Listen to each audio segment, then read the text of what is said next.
జీ5 ఉండగా మీ favourite TV shows ని మీరు అస్సలు మిస్ అవ్వలేరు. Complete free. అంటే ఏంటే? అది రేపటికల్లా డబ్బులు ఇవ్వకపోతే నిజంగానే గెంటేస్తావా? ఒప్పందం అదే కదా. ఒకటా రెండా? 25,000 రేపటికల్లా గుండమ్మ ఎక్కడి నుంచి తెస్తుంది అత్తయ్య? అది ఆలోచించుకోవాలి.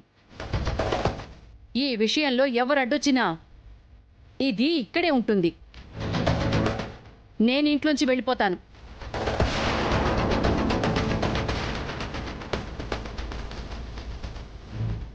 పోతే పోవే. బెదిరించి బెదిరించి మీనాక్షి వెళ్ళింది. నువ్వు కూడా పోతానంటే పో. మీరు ఆగండి నాన్న. లేకపోతే ఏంట్రా, చిన్న విషయాన్ని పెంచి పెంచి పెద్ద చేసి తనేదో శత్రువు అన్నట్టు మాట్లాడుతోంది. నేనేం తనని శత్రువులా చూడడం లేదు.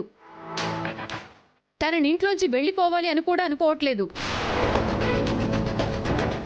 మాట మీద నిలబడమంటున్నాను.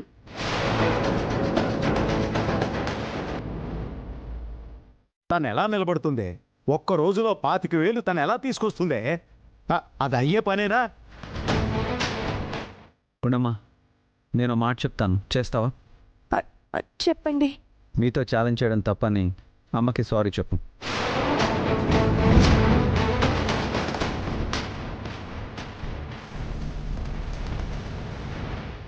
ఇదేంటి, మావయ్య గారు అడ్డుపడతారు అనుకుంటే అత్తయ్య గారు కన్విన్స్ అవ్వలేదు. ఆది ఇలా మాట్లాడుతున్నాడు. సారీ చెప్పి ఈ మ్యాటర్ని కామ్గా క్లోజ్ చేసేస్తాడా ఏంటి? వదిన ఏం తప్పు చేసిందని సారీ చెప్పాలన్నయ్య? సారీ చెప్పాలరా. ఇప్పుడు ఎవరు తప్పు చేశారనేది క్వశ్చన్ కాదు. ఈ సమస్య నుండి మీ వదిన బయటపడాలి అంటే ఇది ఒక్కటే దారి.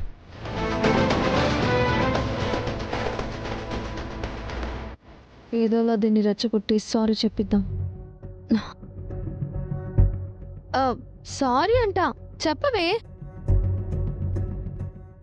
చెప్తే అత్తయ్య గారు కన్విన్స్ అవుతారేమో, చెప్పు.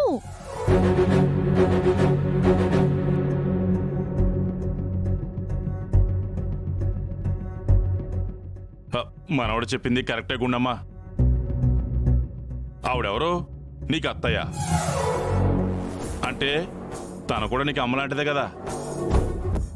అమ్మ ముందు తల వంచుకోవడానికి సిగ్గుపడ్డం దానికి. ఆవేశంలో ఛాలెంజ్ చేశాను అత్తయ్య అని సారీ చెప్పే గుండమ్మా.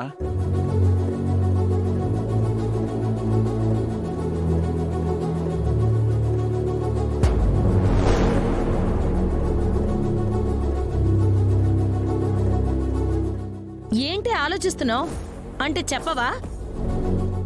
అయితే రేపు ఇంట్లోంచి పోవడానికి రెడీగా ఉండు. నువ్వు పదవే కామాక్షి. అమ్మమ్మ నువ్వు ఆగు. తను ఇంకా చెప్పనని చెప్పలేదు కదా.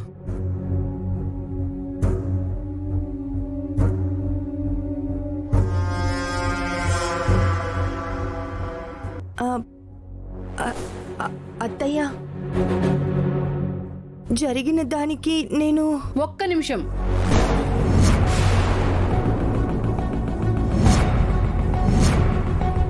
జీ5 యాప్ డౌన్లోడ్ చేసి అన్ని ఎపిసోడ్స్ పూర్తి ఉచితంగా చూడండి.